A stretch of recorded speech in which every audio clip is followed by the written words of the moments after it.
Oh man. So, as of this video, I hope everybody is doing well. As of this video, where I am in Milton, Georgia, wherever the fuck that is, it's going to be cold tonight. It's going to be 30. And then in Houston, it's actually pretty nice. It's 60 with a low of 43. And then it's just going to stay in the 60s. But it's going to be raining. And then it's going to get cold next week. And I'm not just doing a weather forecast.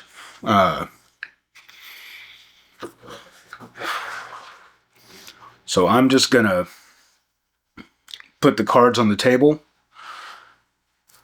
I am an addict. I'm an alcoholic.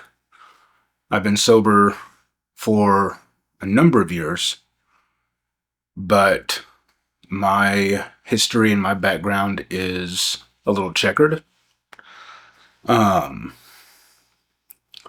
So when it comes to addiction and alcoholics and the people who suffer from it, both the addict and the people that person affects, I am sympathetic, obviously. I had a buddy of mine. He was pretty strung out on crack and crystal meth, and this person reached out for help. They didn't have any money. They didn't have any means, so he stayed on the streets for a couple of weeks, still being sober. And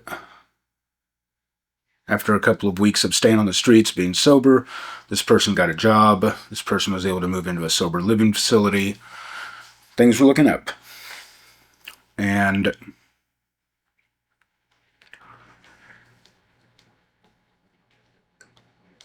this afternoon, I got a text message from their sober house manager saying that they didn't come home last night. And so I thought to myself, fuck. And yeah, this person relapsed. And they called me today and we talked about what had happened. And they're going, I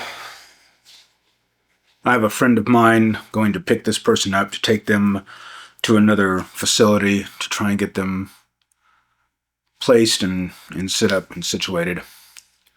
And it's one of those things where it's a weird feeling. It makes me very sad from an empathetic point of view that this person chose to do something incredibly self-destructive. But it also makes me very grateful that it wasn't me. And it's such a weird thing being a sober alcoholic, because it's like I have two distinct lives.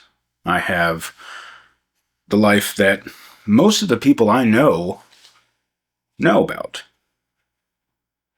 sober. Most of the people that knew me when I was not sober are dead, or otherwise incommunicado. So the vast majority of the people that know me outside of my family, they only know me sober, which I'm grateful for. That's great. But there's also the other life. And it's such a weird thing having like two distinct life experiences in my head. It's like I've been two people. And whenever people that I am helping or know fairly well slip or straight up just go full on back into the lifestyle, it's scary. It's fucking scary. Because it reminds me that My sobriety is solid. I do what it takes to stay sober, and I have a fairly, I have a normal life because of what I do to stay sober. But it only takes a couple of small changes in my routine, a couple of small changes in my lifestyle, and all of a sudden, I'm at risk. It's just one of those things that's, no pun intended, it is a sobering reminder that I have to stay focused, or someone else will be having this conversation about me, or a much darker one. So, if you know any addicts, which people who watch this undoubtedly will, because addiction is one of those diseases that affects everybody.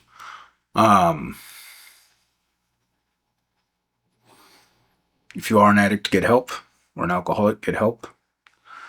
If you are a family member or a friend, don't lose hope, but keep those boundaries secure. Keep those boundaries secure. Codependence kills both people. So, I guess the moral of this video is gratitude. But I hope everybody's doing well. I just wanted to put this on the stupid fucking internet, and I don't know why, but we're going to see. I just did it because I can, and it gives me something to do in the hotel room in beautiful Milton, Georgia. So, that's all.